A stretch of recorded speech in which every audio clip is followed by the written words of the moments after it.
Halo Sobat Literasi, salam literasi. Hidup adalah perjalanan panjang yang kita jalani dari kita lahir hingga kita kembali ke dalam tanah, dipenuhi oleh pilihan-pilihan hidup yang akan menjadi benang rajut sebagai dasar di perjalanan berikutnya. Disinilah kita harus menemukan jati diri kita dan bakat kita sebenarnya. Apa yang kita cintai, apa yang membuat kita semangat, dan bagaimana semua itu menjadi sesuatu yang bermakna bagi orang lain. Hal itulah yang dibahas dalam buku My Passion My Career karya Ardining Tias Pitaloka dan Andin Andiasari. Dengan bukunya, penulis mengajak para pembacanya untuk merenungkan kembali pertanyaan yang pasti pernah terbenak di pikiran kita dari kecil atau mungkin sampai kita dewasa. Menjadi apa sih kita di masa depan nanti? Kalau masih bingung, yuk simak resensi buku ini bersama dengan aku, Naima Caramedani dari SMA Negeri Sumatera Selatan. Selamat menyaksikan. Sejak halaman pertama, pembaca diajak untuk memahami berapa pentingnya bakat untuk kehidupan kita. Bakat bukan hanya hobi atau kegiatan yang kita sukai loh, tapi juga sesuatu yang bermakna dan memberikan tujuan pada hidup kita. Karena dengan bakat, seseorang bisa menemukan di manakah ia unggul dan motivasi yang bisa ia gunakan di kemudian hari. Bakat juga memberikan rasa semangat dan rasa puas sehingga kita dapat menghadapi tantangan dan kesulitan yang akan datang di kehidupan selanjutnya. Buku ini pun juga menekankan bahwa bakat adalah hal yang penting karena tanpanya kita akan merasa hampa, sama seperti kapal yang berlayar tak tahu arah di lautan yang sangat luas.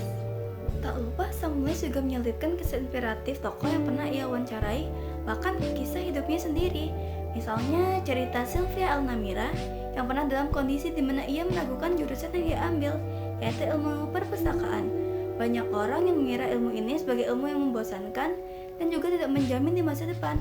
Namun, ia tetap teguh dengan pilihannya hingga ia menyadari bahwa ilmu perpustakaan lebih dari apa yang orang-orang pikirkan. Tidak hanya tentang merapikan buku, mengelap buku, dan tidak ada perkembangan sama sekali. Disinilah ia menemukan bakat menulisnya yang akhirnya tembus ke penerbitan dan menjadi buku yang menginspirasi masyarakat luas. Sayangnya buku ini fokus pada motivasi dibandingkan dengan informasi maupun analisis dari segi ilmiah maupun psikologi. Jadi pembaca yang ingin data yang kuat harus mencari sumber selanjutnya. Namun, disinilah kelebihan yang dapat dimiliki oleh buku ini. Pembacanya jadi termotivasi dengan kata-kata sederhana yang menyentuh diri dan hati untuk mengetahui bakat yang dimiliki di dalam dirinya. Kehangatan yang juga disampaikan oleh penulis menjadi pesan inspirasi yang sangat cocok untuk membaca kalangan muda yang masih bingung dengan jati dirinya. Buku ini layak menjadi salah satu dari referensi mereka untuk mencari arah mana yang mereka harus tuju tanpa terburu-buru. Buku ini menjadi pengingat bahwa setiap orang pasti memiliki bakat sendiri. Namun, sudah ditemukan atau belumnya bakat tersebut tidak menjadi patokan harga jual seseorang.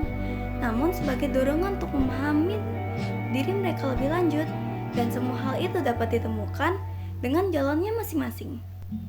Mungkin sekian dulu video resensi buku My Passion My Career yang dapat saya sampaikan. Dengan saya Naima Caramedani pamit undur diri.